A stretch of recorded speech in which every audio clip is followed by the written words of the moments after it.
we're finding a lot of ways now to use AI within the company to make it to run better, whether it's identifying the source of like why people are having issues or what they don't understand about what we're saying, or how to actually sort of clip things that we're saying to emphasize more information, or even understanding like the source of inbound traffic, like the inquiry. So it's this is the maybe even in the last couple months where I've said, wow, we're really benefiting from it.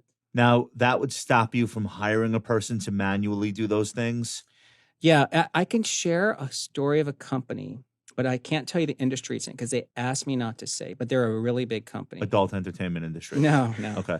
Say more. But they're really big and use the supply chain. And they said that they were like, they have a commodity that they got to hedge, and they kept losing money on their hedging. These days, there are many methods to employ AI in the workplace to improve operations, finding out why individuals are experiencing problems or don't comprehend what we're saying, how to actually cut things to highlight additional information, or even figuring out where inbound traffic is coming from, like the inquiry, are all examples. In the past few months, I've probably even commented, wow, we're really benefiting from it. That would prevent you from employing someone to perform those tasks by hand.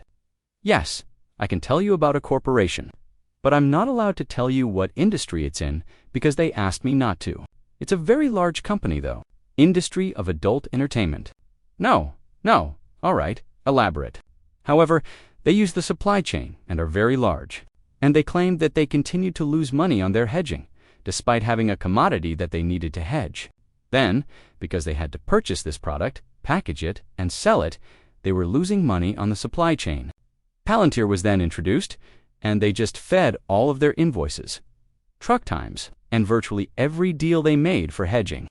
After that, it simply spat out this list of suggestions. They're now profitable. Their operational margins have significantly increased, and their commodity hedging is a major source of profit. Then they claim to be unaware of Palantir's actions. It resembles magic, yes, and it seemed like there weren't any consultants arriving. They're the new efficiency expert, and you don't need to be a better marketer. Simply put, they're figuring out how to get you from your revenue to your net income or even more revenue without that. In reality, all they're saying is, this is how you should replan your service.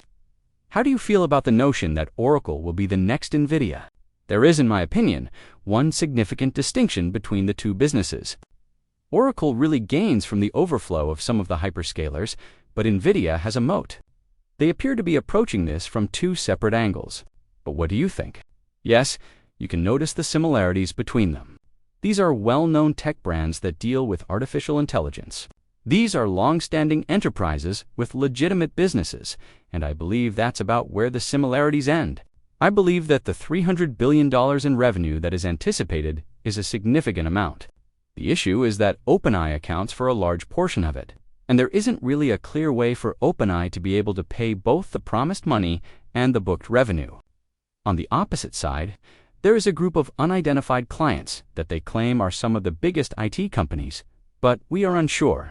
In fact, many of these well-known tech companies have the infrastructure necessary to carry out this task internally. The question then becomes, will they actually be outsourcing all of this in 2030? Thus, I just do not perceive the same similarities. I think you're being a little kind, Sarah. I'd want to read from the notes you supplied us if that's okay. You claim that $300 billion in income is comparable to that individual who has a boyfriend or girlfriend who attends a different school. You may not know them, but they are genuine. It appears that you have some doubts about their capacity to really collect such revenues. They've probably had those discussions. The question, in my opinion, is whether it will truly occur in a few years. Because of your company, the major IT companies will definitely choose Oracle if they require that overflow for data centers. But they are not required to and may not require it. One of the main things that worries me about this is that, although we are beginning to hear this on the street, we are not yet at a stage where many businesses are profiting greatly from AI. Okay? Great. But when are people actually going to be bringing in a lot of revenue? Is a frustration that we are beginning to hear. Therefore, I'm not sure how accurate it is at this time to predict how much money an AI data center will spend in 2030. I wish to revisit my initial query to you. How about the moat? Does Oracle have a moat of any kind? Even though it receives business from the other hyperscalers with which it directly competes, does it possess a competitive advantage? Or is there another way to increase these profits by providing a particularly special service or product? I believe that their relationship with Washington, D.C.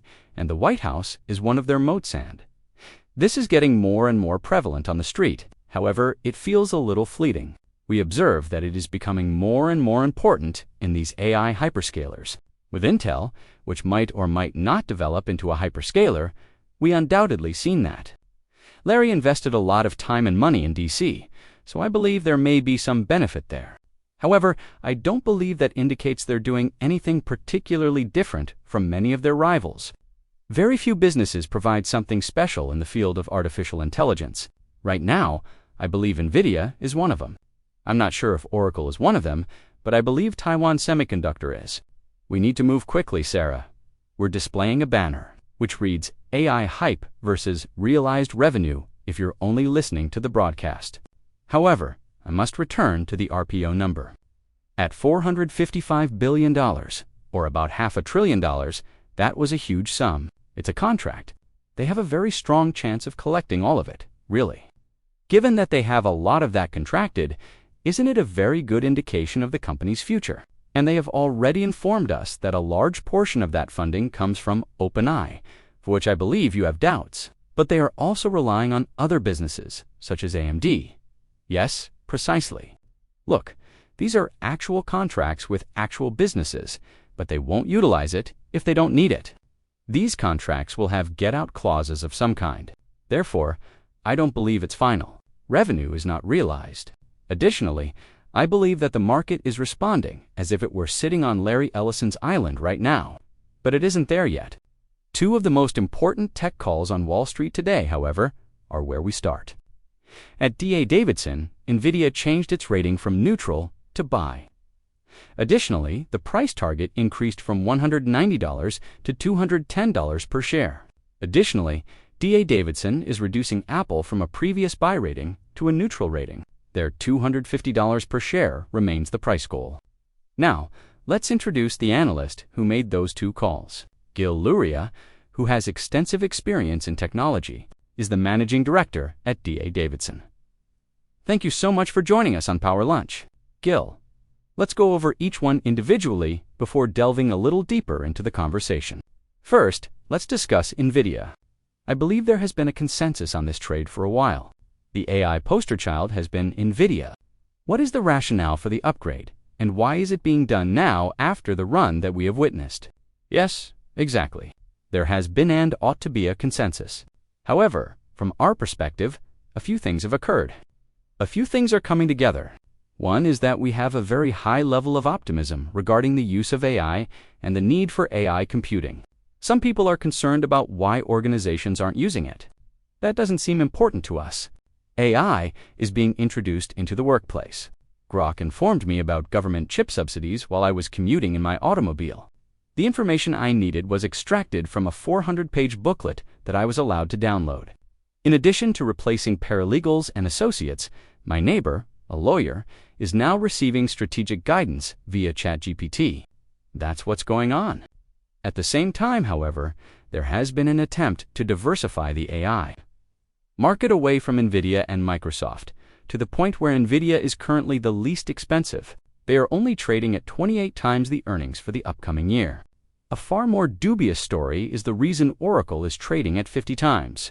Despite this, Nvidia is currently trading at 28 times. The current price of Apple is 28 times. Apple's earnings will increase by 10%, while Nvidia's would increase by 30% to 40%. We believe that now is the right moment to return our attention to Nvidia. Because of our optimism for AI and the fact that the AI trade has shifted away from Nvidia. Okay, so you're going to be concentrating on the risk-reward setup in light of that.